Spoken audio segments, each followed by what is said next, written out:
تاکہ جب بھی اسے پکارا جائے، جب بھی اس کی شناخت پریڈ کی جائے تو اسی نام کے ذریعے سے اسے شناخت کیا جائے، اسی نام کے ذریعے سے اسے پکارا جائے۔ اور روایات میں اس کی تاکید کی گئی ہے کہ باپ کے اوپر بچے کا یہ حق ہے کہ وہ اس کا ایک اچھا نام تجویز کرے، جس سے معاشرے میں اس کی عزت اور آبرو میں اضافہ ہو، اس کی حیثیت اس نام کے ساتھ پہچانی جائے گی۔ لہٰذا ان ناموں میں اور ان بچوں کے درمیان کسی مناسبت کا ہونا لازمی اور ضروری امر نہیں ہے۔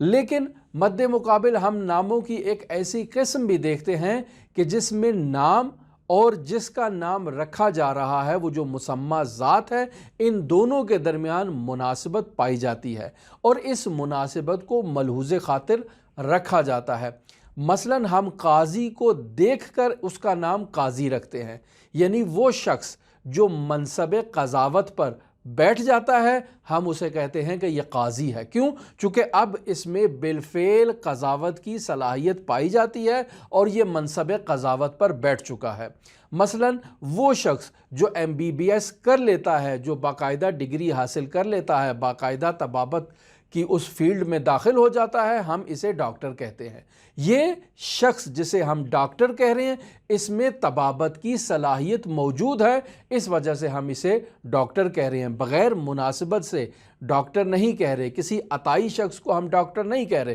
بلکہ اس شخص کو ڈاکٹر کہہ رہے ہیں، اس شخص کو معالج کہہ رہے ہیں، اس شخص کو طبیب کہہ رہے ہیں جس میں صلاحیت طبابت کی پائی جاتی ہے۔ اسی طرح ہم اگر کسی شخص کو انجینئر کہہ رہے ہیں تو اس شخص میں اس انجینئر کی صلاحیت پائی جا رہی ہے، اسی وجہ سے ہم اس کو انجینئر کہہ رہے ہیں۔ تو در حقیقت ان اسامی سے ہم یہ بتانا چاہتے ہیں کہ مسمى ان ناموں کا حقیقی مصداق ہے، لہٰذا اس وجہ سے اس پر یہ نام فٹ کیا گیا ہے۔ بس دو نام آپ کے سامنے ظاہر ہو گئے۔ پہلے نام وہ ہیں کہ جن میں اور مسمى کے درمیان کسی قسم کی مناسبت نہیں ہوتی ہے، بلکہ وہ علامت کے طور پر اور نشانی کے طور پر رکھے جاتے ہیں، جبکہ دوسرے نام ایسے ہیں کہ جن میں باقاعدہ مناسبت پائی جاتی ہے اور وہ ایک حقیقت کو ظاہر کرتے ہیں اور ایک حقیقت کو بیان کرتے ہیں ہمارے لیے۔ ہم آپ کی خدمت میں شاہد مثال بھی پیش کرتے ہیں۔ مثلاً خداوند متعال کے تمام اسامی کہ جو اسماء حسنہ بزرگان لکھتے ہیں کہ جن کی تعداد محدود نہیں ہے، لیکن پھر بھی 100 اسامی جو درج کیے گئے ہیں بعض کتابوں میں، یا 99 اسامی خداوند متعال، یہ جو اسامی ہیں یہ خداوند متعال کی ذات میں موجود حقیقت کو ہمارے سامنے ظاہر کرتے ہیں۔ مثلا خداوند متعال رحمان ہے، رحیم ہے، کریم ہے، غفور ہے، علیم ہے۔ یہ جو اسامی خداوند متعال کی ذات کے متعلق بیان کیے جا رہے ہیں، یہ اسامی اس بات پر دلیل ہیں کہ خداوند متعال کی ذات ان صفات سے متصف ہے، یعنی یہ صفات اس کی ذات میں موجود ہیں اور اس کی عین ذات ہے، اس کی ذات کے باہر سے اس کی ذات پر عارض نہیں ہوئی ہیں، اس کی ذات میں یہ خصوصیات پائی جاتی ہیں اور یہ صفات پائی جاتی ہیں۔ اسی طرح قرآن مجید میں اگر متقین کا لفظ استعمال ہوا ہے تو اس کا مطلب یہ ہے کہ یہ کلمہ جن ذوات کے لیے استعمال ہو رہا ہے ان ذوات میں تقویٰ کی صلاحیت پائی جاتی ہے، یعنی وہ ذوات تقویٰ سے متصف ہے۔ یا قرآن مجید میں اگر کسی کو محسنین کہا گیا ہے تو اس کا مطلب یہ ہے کہ یہ احسان کرنے والے محسنین ہیں۔ یا اگر قرآن مجید میں کسی کو صالحین کہا گیا ہے تو اس کا مطلب یہ ہے کہ وہ ذات جس کے لیے یہ نام صالح انتخاب کیا گیا ہے وہ ذی صلاح ہے، یعنی اس کے اندر صلاحیت ہے، صلاح کرنے والی توان اس کے اندر پائی جاتی ہے۔ یا قرآن مجید میں اگر کسی کو مخلصین کہا گیا ہے تو اس کا مطلب یہ ہے کہ وہ ذات اخلاص کا پیکر اور مجموعہ ذات ہے۔ اسی طرح قرآن مجید میں اگر کسی کے لیے شیعہ کا لفظ استعمال ہوا ہے تو اس کا مطلب یہ ہے کہ وہ ذات جس کے لیے شیعہ کا لفظ استعمال ہو رہا ہے وہ ذات حقیقی طور پر پیروکار ذات پائی جاتی ہے۔ لہٰذا ہم دیکھتے ہیں کہ قرآن مجید میں سورہ صافات کی آیت نمبر 83 میں حضرت ابراہیم کے لیے یہ کلمہ استعمال ہوا ہے، وَإِنَّ مِن شِيعَتِهِ لَإِبْرَاهِيمَ، کہ بے شک حضرت ابراہیم حضرت نوح علی نبینا علیہ آلاف و تحیت و ثنا کے شیعوں میں سے اور ان کے پیروکاروں میں سے ایک پیروکار ہیں۔ یہاں پر حقیقت امر کی طرف اشارہ کیا گیا ہے، یعنی یہ بیان کرنا چاہ رہے ہیں کہ حقیقت میں حضرت ابراہیم حضرت نوح علی نبینا و علیہ آلاف و تحیت و ثنا کی فکری اور عملی سیرت کے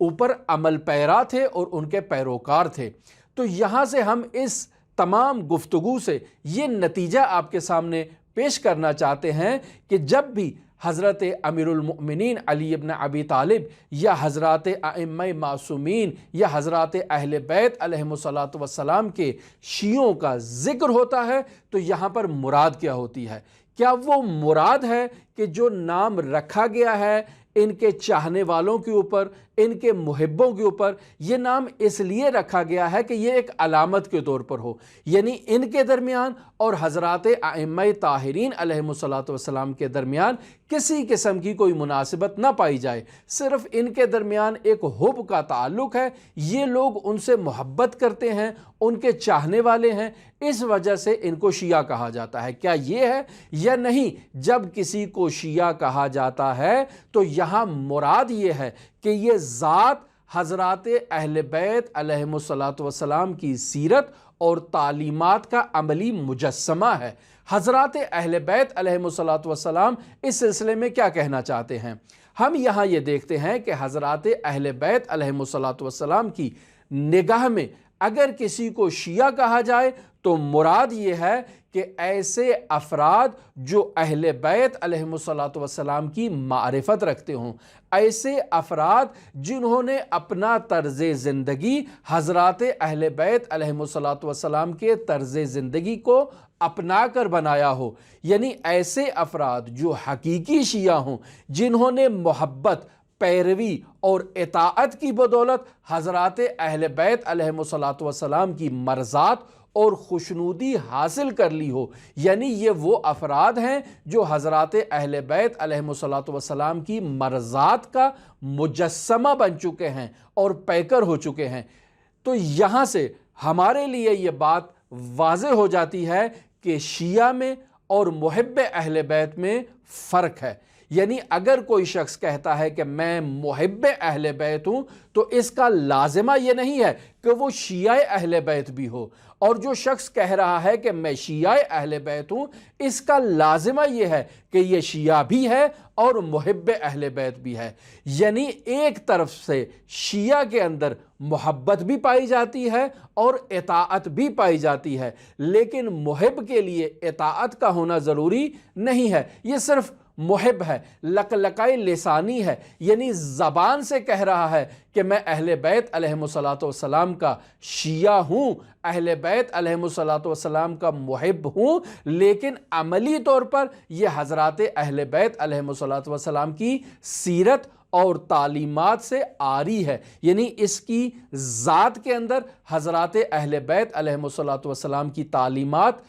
راسخ نہیں ہوئی ہیں۔ لہٰذا اسلامی تعلیمات میں جس طرح سے تقویٰ اور ایمان اور محبت کے درجات بیان کیے گئے ہیں جنہیں پہچاننا ضروری ہے، اسی طرح سے اسلامی تعلیمات میں محب اور شیعہ کے درمیان بھی فرق بیان کیا گیا ہے، عین اسی طرح جس طرح سے اسلام اور ایمان کے درمیان اسلامی تعلیمات میں فرق بیان کیا گیا ہے۔ میں شاہد مثال آپ کی خدمت میں پیش کرتا ہوں، سورہ حجرات کی آیت نمبر 14 ہے۔ خداوند متعال ارشاد فرما رہا ہے کہ رسول خدا صلی اللہ علیہ وآلہ وسلم کی خدمت میں کچھ اعراب آتے ہیں،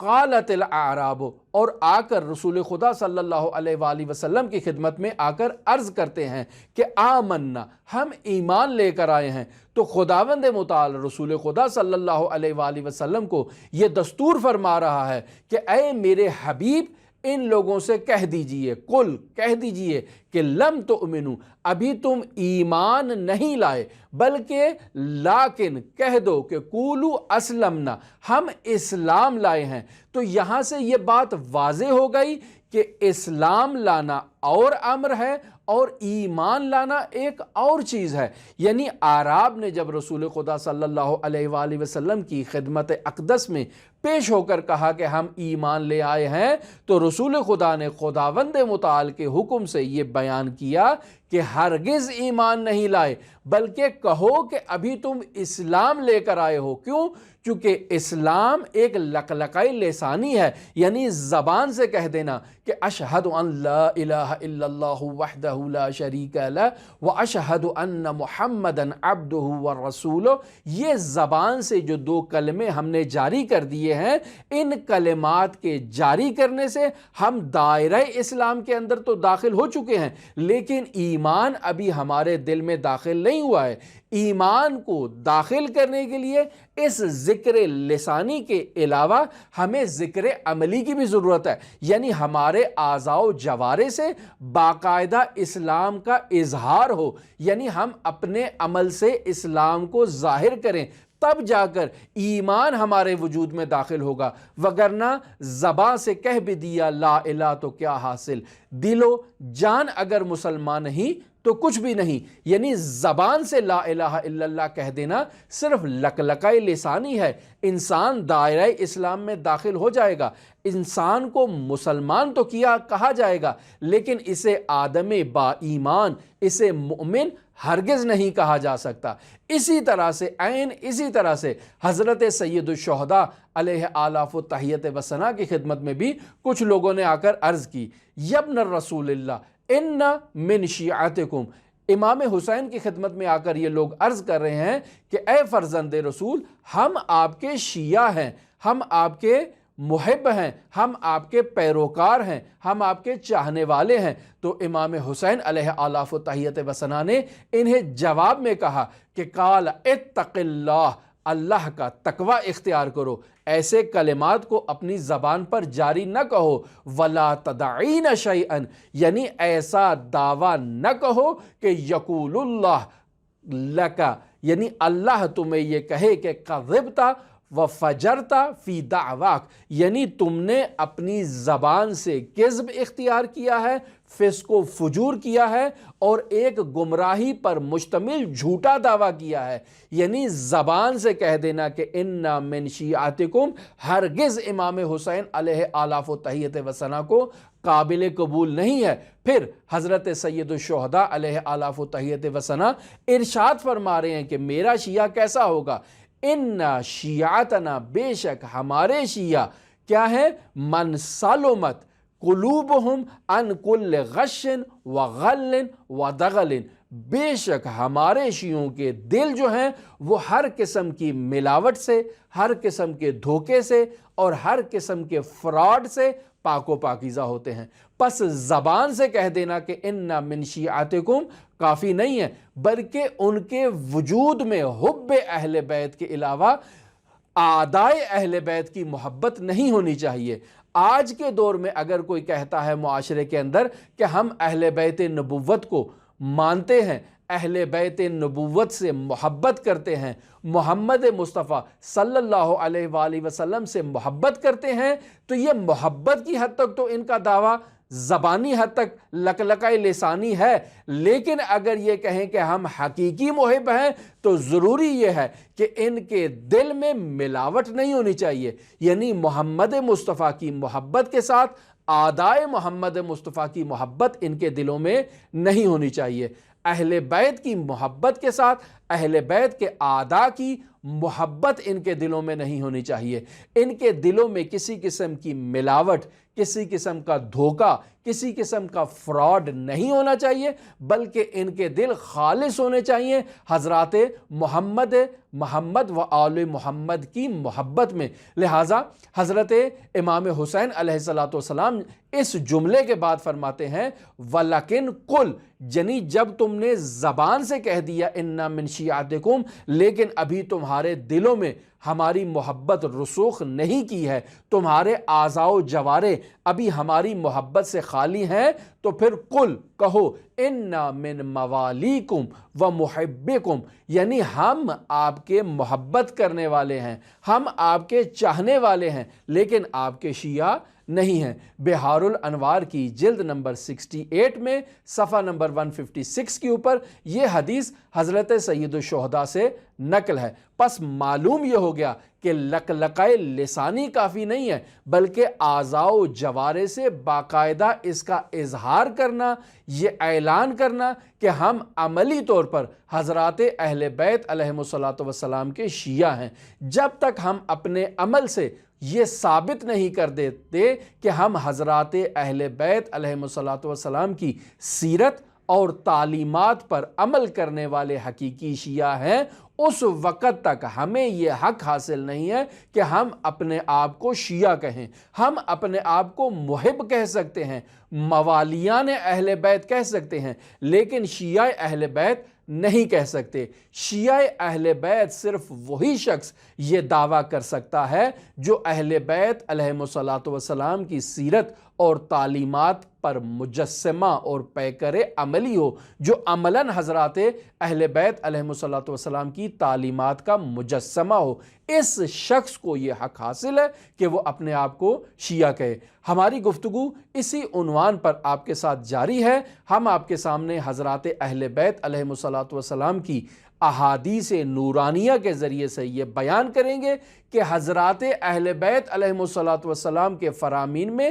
شیعوں کی کیا علامات ہیں، یعنی کن علامات پر مشتمل افراد کو شیعہ کہا جا سکتا ہے، شیعوں میں کون کون سی خصوصیات ہونی چاہیے ان افراد کو شیعہ کہا جائے، اور جن میں وہ خصوصیات نہیں پائی جاتی انہیں ہم اپنی زبان میں شیعہ نہیں کہہ سکتے۔ ہماری دعا ہے کہ خداوند متعال ہمیں حضرات اہل بیت علیہم الصلوۃ والسلام کے حقیقی موالیان اور حقیقی شیعوں میں شمار فرمائے، اور خداوند متعال ہمیں یہ سعادت اور یہ توفیق عطا فرمائے کہ ہم حضرات اہل بیت علیہم الصلوۃ والسلام کی سیرت و تعلیمات کا عملی طور پر مجسمہ بن کے معاشرے کے سامنے حضرات اہل بیت علیہم الصلوۃ والسلام کے کردار کا عملی نمونہ پیش کر سکیں۔ ہمارے ساتھ رہیے گا۔ اللہم صلی علی محمد و آل محمد وعجل فرج قائم آل محمد۔